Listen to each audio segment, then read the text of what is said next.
Hey guys, welcome back. If you're new here, my name is Alina, and I'm a growth minded single mom here in Houston, Texas. Today, I want to talk to you all about something that I'm going through that is so real and pretty challenging, and share with you some hindsight that I have realized as a mother. Right now, I have one daughter. She's 9 years old. She is beautiful. She's smart. She is really great at drawing and art.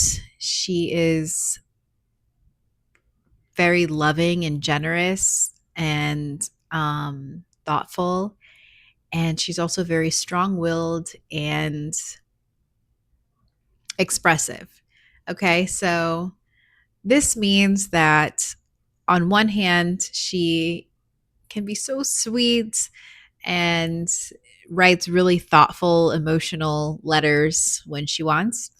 And on the other hand, she can also be expressive in an unproductive way. And what I'm struggling with right now is that I wish that I knew how to proceed with setting a hierarchy in my home. For the most part, she understands that I'm the mother and she's the child. But I also feel that she just sometimes speaks out of order and out of turn and in a way that is not respectful of me as her authoritative figure. So that's number one. What are you mothers doing out there to establish respect and hierarchy in your home? Let me know in the comments because I really, really need help with that. And I come from a background where disciplining children using physical, like I consider physical abuse was the way to establish that hierarchy, but that's not what I'm choosing to do in my home. So I need to know like healthy ways to establish and promote hierarchy in my home because I feel that I've swung too far to the gentle parenting side. And of course, I want to have an environment for my daughter that, and all of my children, that allows them to express their emotions and feel respected and feel heard. But also, I need them to know that when I say something, you need to do it, and that's that. And it's just been challenging for me considering what I've come from and wanting to be very different from that. And also, like, I feel, I don't know, I think part of it is just not having a partner to have that balance. Like, I kind of think that if you look at my last video, you know that I think that men and masculinity are extremely, extremely important, extremely valuable. And in a dynamic where you have children, having the father figure in the home to create that, um, create and support a hierarchy is really important. And I feel like I'm lacking that. So I definitely want to hear from you guys, especially single moms. What are you doing to establish and support the hierarchy respect in your home? And the next thing that I want to talk about is something that I've realized. So, in my child's early years, up until about a year ago, my focus has been on academic, supporting her academically and encouraging strong academic performance, which is has been working so far. She is strong academically. I mean, I'm not saying she's like top 10% of her class. I don't know that bit, but I do know that she's doing okay academically. Like A's and B's usually, which I'm happy with. However, as a mother, I realized that I neglected supporting her athleticism. And this is something that I am changing and I will definitely keep in mind moving forward with my other children. Because in America and in public schools, our children have access to junk food long before they have access to vigorous athletic training. Okay, so yes, our kids do have PE and they have recess. And that's, I don't know, maybe PE is at 30 minutes, maybe recess is 30 minutes. However, my kids at school for, 8 hours, 9 hours a day, 10, maybe 10, I don't know, from 7:30 until 6. And since I did not focus on athleticism from the beginning of her life, we're now in a situation where she is in the 98th percentile of her weight, and we're working to adjust that. And I'm like hesitant to talk about these things because I know that she watches my channel sometimes, and I want to be respectful of her privacy.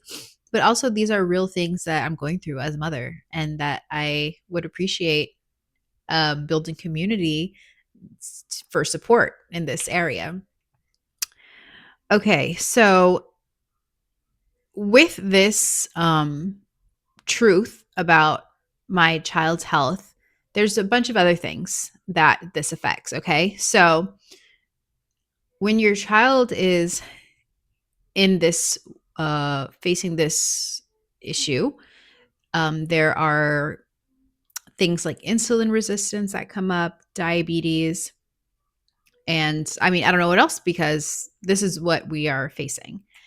And when I went to the doctor about it, they didn't actually, were not really that helpful. So the doctor suggested we do some lab work just to see if her liver was working fine, if there was any fatty liver. We checked her cholesterol, and we checked to see if she was insulin resistant. Okay. So we got those test results back, and I'm trying to move forward and be honest with my child about the reality of the situation, the severity. Okay. But also to not do so in a way that's scary to her or make her feel that something's wrong with her. Trying to do this in an empowering way. So, my daughter is already in gymnastics and she's in swimming. She does both of those once a week. Now we're also doing 3 times a week of a running workout. Two of those are sprinting workouts, and one of them is a long run. And I got to tell you, I was very, very impressed. On our second long run, we did 3 miles. On our third long run, we again did 3 miles. So it's just really impressive to me how, even though maybe she's not in the like ideal level of fitness, that she can still run 3 miles. Okay. So with that, okay, so my plan is for next, when she comes back from the summer, to have her in 2 days a week of swimming, 2 days a week of gymnastics, and to do running in between those days, running workouts in between those days. Additionally, I have adjusted our nutrition. So I like to have a whole foods diet. I have considered myself in the past more animal based, but considering high cholesterol issues on top of like insulin resistance, I have cut back on the red meat. Okay, so instead of getting the ground meat that's like the 85-15 percentage, I get the 93-7 ground meat, and I do still mix that with an ancestral blend that has liver and heart in it.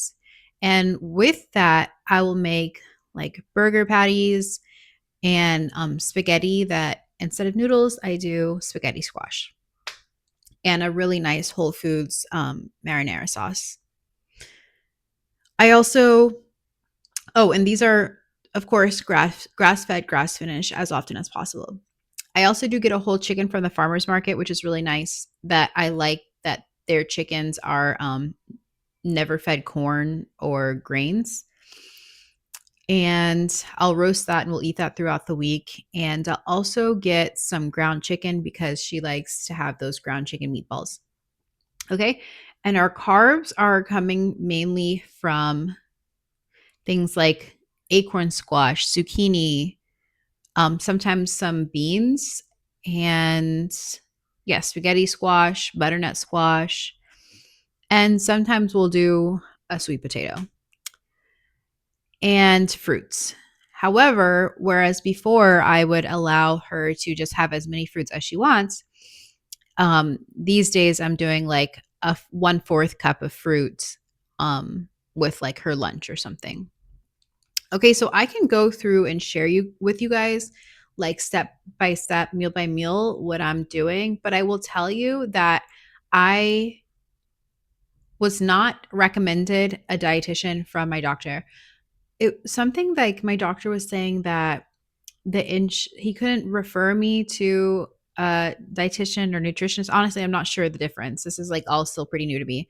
But he couldn't recommend me to one because insurance wouldn't cover it until she's in the 99th percentile of her weight and also a teenager. So I'm like, okay, well, like what am I supposed to do in the meantime?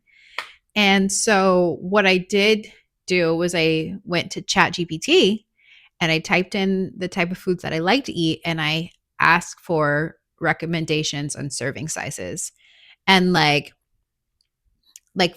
for breakfast is challenging for us because she doesn't I personally I like to eat the same thing for breakfast. Every day it makes my life easier. She does not.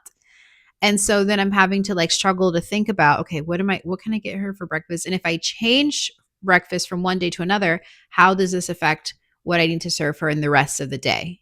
Okay, so ChatGPT has been so helpful for me in the meantime, while I still work to speak with a dietitian or nutritionist.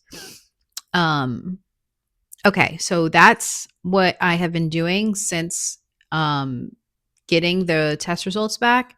And also, as a single mother, considering summer is coming up, it's really important to loop in the co-parent or whoever your child goes to spend the summer with. This summer, my child is going to spend the summer with her paternal grandmother.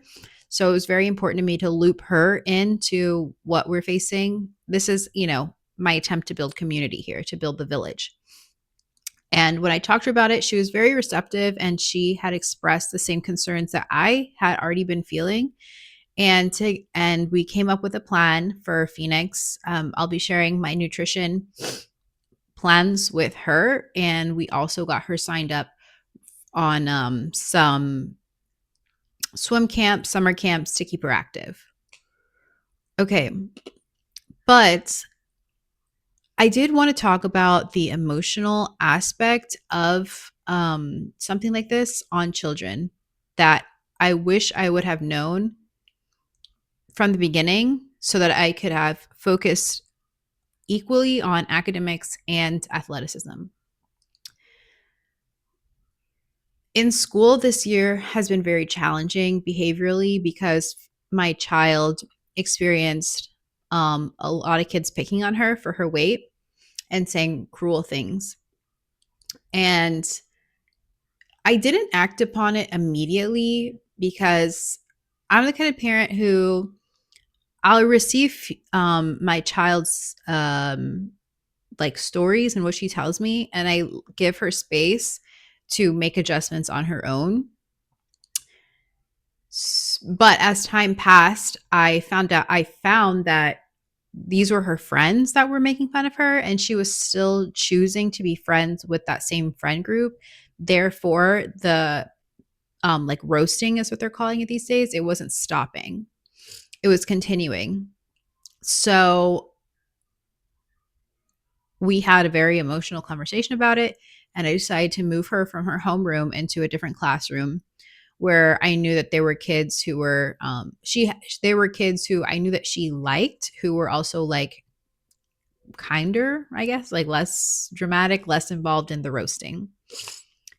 So we did that, and a few things are in my mind right now about this. One is like I needed to I needed to support her self-esteem. Okay. I need to support her health because we need to get her weight down. That's just the facts of the matter. Support her health, her nutrition, her athleticism. Two, support her building confidence. So we went and I wrote affirmations on her mirror, and she has a practice of saying those affirmations. But now that I think about it, I don't think we've done that for like at least a week. So at least ideally, this is what we do. We do the affirmations. And also, like when we're going on our runs and stuff, it's still pretty emotional for her. And she is honestly being pretty disrespectful during these runs. But I just try to push through and keep a positive attitude, which doesn't always happen. I don't always keep a positive attitude, but at least I try to. But while we're doing it, I'll say affirmations like, you know, you deserve a healthy lifestyle. You deserve the effort that we're putting into this exercise. You deserve, you know, all these things. So that's how I have been addressing her confidence. However, even since moving her from her prior classroom, I spoke with the assistant principal at her school, and it turns out that she still gravitates toward those kids. And this is something that just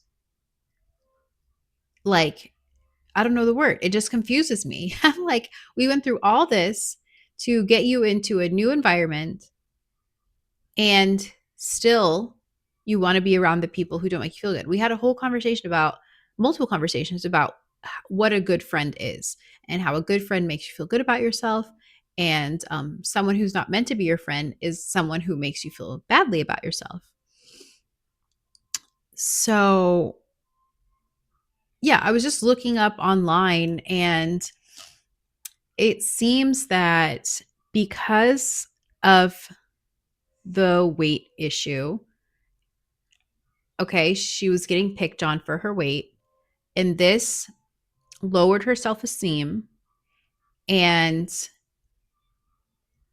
instead of setting a boundary and removing herself from that friend group, she is seeking validation from the people who hurt her. And online, it's talked about how the child will seek to fit in with that friend group as a defense mechanism in a way so that she can protect herself from being made fun of in the future. Like maybe her idea is that, okay, if I'm friends with these people, maybe I'm less of a target to them. So yeah, this is all very new to me, but I have a plan moving forward to increase her um, participation in athletics. And I don't know, should I consider therapy for the self-confidence matter? Let me know. What would you guys do, or what have you done? I'm not gonna lie, this is a very isolating experience because I feel like people that I know in real life, their children are all either within a healthy weight range or their kids undereat, very picky eaters. And so it just feels like no one really understands what I'm going through. So I'm just kind of like winging it and hoping for the best.